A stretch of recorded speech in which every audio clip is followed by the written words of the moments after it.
Welcome back to Combust Astrology. My name is Liv, and we're going to be covering the new moon in Scorpio. This will be a pre recorded video, so by this point in time, Scorpio season's probably started, and hopefully it's been a good amount of time, and the Pluto opposed Mars energy leading up to this point hasn't completely been painful for the week of the 21st, I believe. All right, so let's get into it. Seeing this for the first time, as per usual. Let's see what I got. All right, so this is the new moon right here. Depending on your location, the rising might be different, but I'm just interpreting the energy. Part of fortune is with the ascendant, and Mercury here is at the last degree. All right, so sun and moon. Let's start counting. Sun, moon, Mercury are all in Mars and also Pluto. So the ruler of these planets. So now let's go and find where Leo is. All right, so nothing in Leo. Where's the sun? Oh, that's what I just looked at. Cancer. So the moon is in Mars. There's a mutual reception with that.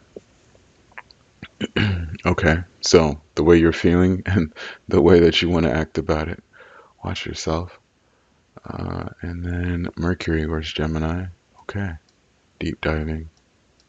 I'm not going to count the MC in case the location's different. So Gemini being the mutual reception here to Mercury. It's in conjunct, I think. Yeah, 8-degree orb. So without looking at anything else, let's just talk about that.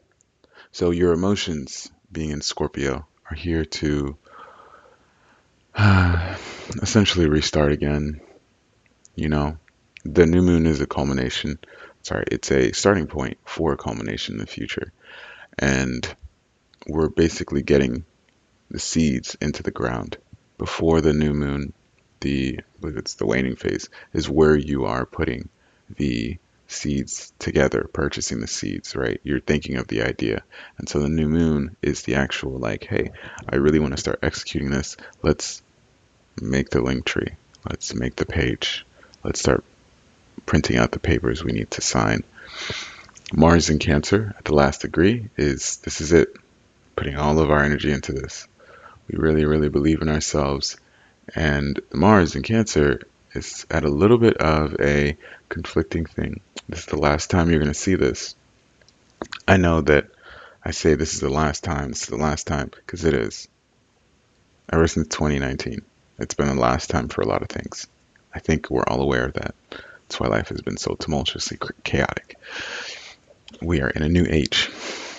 Now, if you contemplate that your emotions here are tied to you making essentially an emotional decision, good or maybe bad, that is going to propel you towards a better future before it does retrograde. But we're taking the first step, right? It might be a little too emotionally irrational. It might be a little too much, but that's okay because when Mars retrogrades, we're going to look at what we did that was a little too impulsive and we're going to work on that.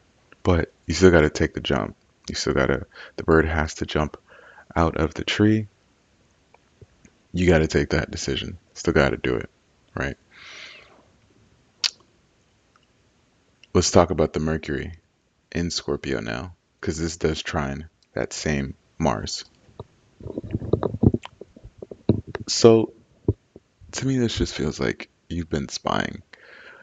Like we've really learned a lot. We have been peeping game, and we've really considered all of the steps here.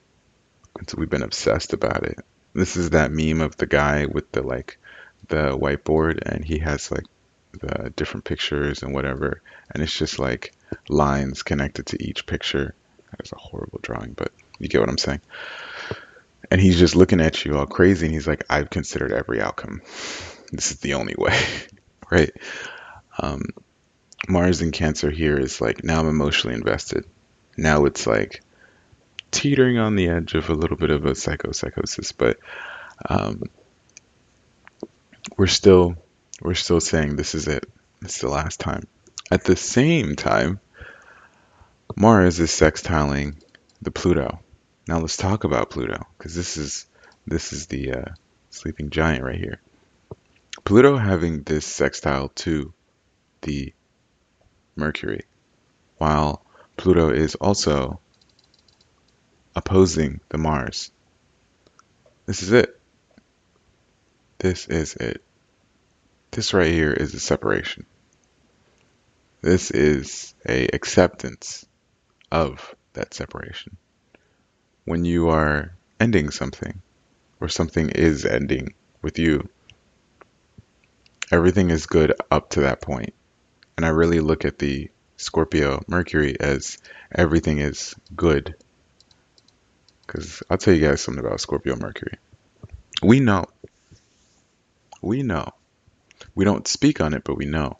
A lot of the times, and I have this, I peep a lot of things in people's personalities and actions and who's really authentically doing what. When I was younger, having a Virgo moon and wanting to help people, I was called annoying. But what I didn't realize at that point in time that I do now is I was on 10 with my Scorpio Mercury. I was seeing things and calling it out. I was seeing people act fake, calling it out. And people find that annoying because they're not ready for it. But also, it's not my job to pay God in someone's life. Their soul is going to organically grow with or without me, right? And so the Scorpio Mercury here has said, all right, during this culmination point so far of Scorpio season, right? Even though it's at the new moon, you've already seen the issue. You've probably seen it before already when we had the Gemini stellium earlier this year. Like you've seen the issue and you've been working, but it's probably requiring you to die first, right? Not a physical death, but you need death before life. You need that metamorphosis. And so in order to expand into this abundant mentality of Mercury and Sag, I know it's fallen, I know, or whatever. But you're still optimistic to a point that's a lot. You still got to let this go. So Pluto's coming in and saying, "Hey, I know that you've been a Scorpio Mercury for so long. Let's draw this out as a visual representation. I know you've been a Scorpio Mercury for so long. So you've basically been plotting, or you've been plotted on, or realizing this is happening. And I'm just going to come in at the last second here and blow that shit up. And actually just completely say, all right, now is the time. I don't care. Nope, nope, now is the time. And that's it.